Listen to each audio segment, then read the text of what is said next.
Good morning आशीष। और आपने बागबान फिल्म देखी होगी, उसमें एक बच्चन साहब ने डायलॉग कहा है कि किसी से उम्मीद नहीं करनी चाहिए, जब उम्मीदें टूटती है तो बड़ा दुख होता है। तो ये चीन के निवेशकों पर ये बड़ा सही लागू बैठता है, क्योंकि पहले भी उन्होंने उम्मीदें लगा रखी थी कि बहुत बड़ी स्टिमुलस की घोषणा होगी, ये होगा वो होगा, पहली बार भी नहीं हुआ। अब उन्होंने कहा कि वित्त मंत्री साहब वहाँ के कुछ घोषणाएं करेंगे, वो भी नहीं हुआ।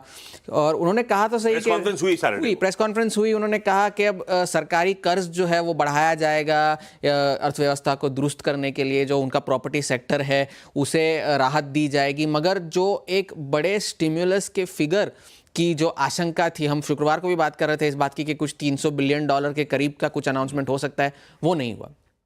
वो एक फिगर एक्शन नहीं हुआ।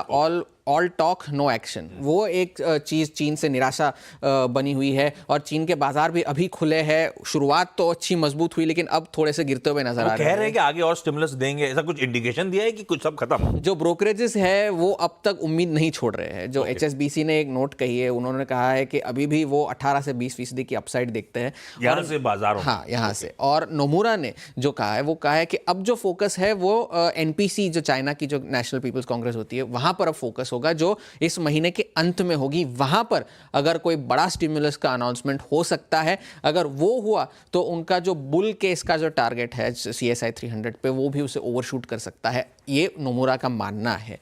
तो फिलहाल चीन से कोई बड़ा स्टिमुलस नहीं आया है, और उसका इंपैक्ट आप देख सकते हैं, क्योंकि तेल की कीमतों में गिरावट आई है, मेटल्स की कीमतों में गिरावट आई है। तो एक वहां से चीन से निराशा निकल कर आई है। मगर बाकी के जो बाजार है, लेकिन आप एक CSI 300 को भी आप देखें तो वहां पे एक पहले से एक बात, शायद वो प्राइसिंग कर रहे थे, चाइना का बेंचमार्क जो इंडेक्स है, जो अपन शंघाई कंपोजिट दिखाते वही है, वो क्या नहीं, वो अलग है। और CSI 300 अलग है। आप 18 सितंबर को CSI 300 ने एक लो बनाया था 3145 का, 3100 का। फिर एक रैली शुरू हुई इस उम्मीद में कि स्टिमुलस आएगा, छुट्टी पर जाने से पहले रिकॉर्ड बने, और छुट्टी से वापस आने के बाद भी 8 अक्टूबर को CSI 300 ने एक रिकॉर्ड बनाया था 4450 का। और शुक्रवार आते आते वो ऑलरेडी 500-600 पॉइंट उससे ऑलरेडी करेक्ट हो चुका है।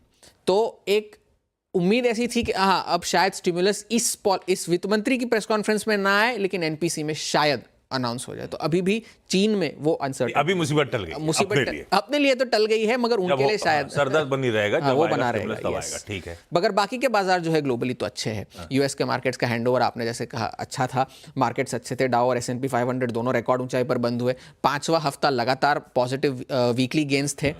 और वो क्यों हुआ? अब नैस्डैक 2% रिकॉर्ड हाई से दूर है, मगर वो अंडर परफॉर्म इसलिए करा क्योंकि टेस्ला के शेयरों में फ्राइडे को बड़ी गिरावट हुई। उनकी रोबो टैक्सी की जो अनाउंसमेंट, जो लॉन्च था, वो अच्छा नहीं रहा वो निवेशकों के हिसाब से। तो 9% शेयर गिरे, शायद निवेशकों को मज़ा नहीं आया। तो वो एक चीज़ है। मगर JP मॉर्गन के अर्निंग्स अनुमान से अच्छे थे, तो स्टॉक वहाँ पर 4% ऊपर था। वेल्स फार्गो के मिले जुले नतीजे थे, प्रॉफिट जो मुनाफा था वो अनुमान से बेहतर था, मगर नेट इंटरेस्ट इनकम जो थी वो गिर कर आई। मगर वेल्स फार्गो के शेयरों ने अच्छा है, मुनाफा अच्छा है, तो शेयर होल्डर्स ने उसे रिवॉर्ड किया 6% ऊपर। मूड ऐसा हो गया था, अदरवाइज रिजल्ट्स मिले जुले थे। मगर मैक्रो डेटा में भी प्रोड्यूसर प्राइस इंडेक्स अनुमान से बेहतर था, और उस वजह से अब जो है वो प्रोड्यूसर प्राइस इंडेक्स मतलब अपना जो होलसेल इन्फ्लेशन आता है वैसे उनका PPI। ओके, बिल्कुल। तो उस तरह से एक जो सस्पेंस बना हुआ था कि अब फेड क्या करेगा, वो भी अब थोड़ा थोड़ा खत्म होता नजर आ रहा है, क्योंकि जो फेड वॉच टूल है, जो अनुमान लगाते हैं कि कब कितने ब्याज दरें कटेंगी, तो फ्राइडे को हम कह रहे थे कि 85% प्रोबेबिलिटी है 25 बेसिस पॉइंट्स की, अब वो 90% हो गई है। ऑलमोस्ट सर्टन ये हो चुका है कि अब 50 ना सही 25-25 के 2 भी हो जाएंगे तो ठीक है। बाजार ने अभी 50 लिया, अभी मान लिया है, ठीक है, अच्छी बात है। तो UBS ने भी कह दिया है कि अब S&P 500 दिसंबर आते आते 5900 तक जाएगा, 5800 तो ऑलरेडी पहुंच चुका है, और जून 2025 तक 6200 तक जा सकता है। अब तेल की कीमतों में गिरावट तो आई है, मगर वो जो इजराइल की जो डर की आप बात कर रहे थे, उस 2 हफ्ते हो गए, 2 हफ्ते डराएंगे। 1 तारीख को हुआ था ईरान का अटैक, 2 हफ्ते हो गए, ऑलमोस्ट 2 हफ्ते हो गए, और डर ये था कि इजराइल जवाब देगा। लेकिन कल रात को हिजबुल्लाह ने ड्रोन अटैक कर दिया इजराइल पर, और वहां पर 4 इजरायली सैनिकों की मौत हो गई, 67 लोग घायल हो गए उस हमले में। तो अब तक वो एक क्लैरिटी नहीं है कि इजराइल किस तरह से जवाब देगा। तो इस वजह से जो हेज फंड्स है, उन्होंने अपनी जो शॉर्ट पोजीशंस थी तेल की, वो रिकॉर्ड स्तरों से काटी है। दिसंबर 2016 के बाद से रिकॉर्ड दर से शॉर्ट पोजीशंस काटी। तो अब ब्रेंट और WTI को मिलाकर जो कंबाइंड लॉन्ग पोजीशंस है वो अब करीब करीब 2.5 लाख कॉन्ट्रैक्ट्स हो चुके हैं। तो ये हेज फंड्स ये मानकर चल रहे हैं कि कभी ना कभी तो इजराइल जवाब देगा, और जब जवाब देगा तो तेल की कीमतों में उछाल आएगा। इस वजह से वो अपने शॉर्ट्स काट रहे हैं और लॉन्ग्स बढ़ा रहे हैं। आने वाले हफ्ते में भी अर्निंग्स वहाँ पे भी तूल पकड़ेंगी, यहाँ पर भी होंगी। गोल्डमैन सैक्स, बैंक ऑफ अमेरिका जैसे बड़े नतीजे आएंगे, नेटफ्लिक्स, मॉर्गन स्टैनली, TSMC के नतीजों पर ध्यान रखना होगा, क्योंकि वहाँ पर अब जो एनवीडिया के नतीजे आएंगे उस पर शायद एक अनुमान मिल जाए, और जो मैक्रो डेटा आएगा वो तो आएगा ही। मगर फिलहाल चाइना को छोड़कर बाकी का ग्लोबल हैंडओवर अच्छा है, शायद इससे हमारे बाजारों को थोड़ी राहत मिले।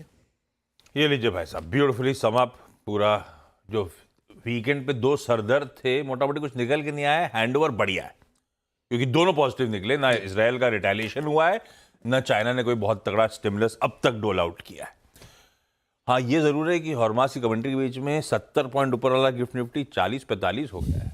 कमेंट्री तो अच्छी थी भाइयों, आप लोग ठंडा क्यों कर रहे हो गिफ्ट निफ्टी को?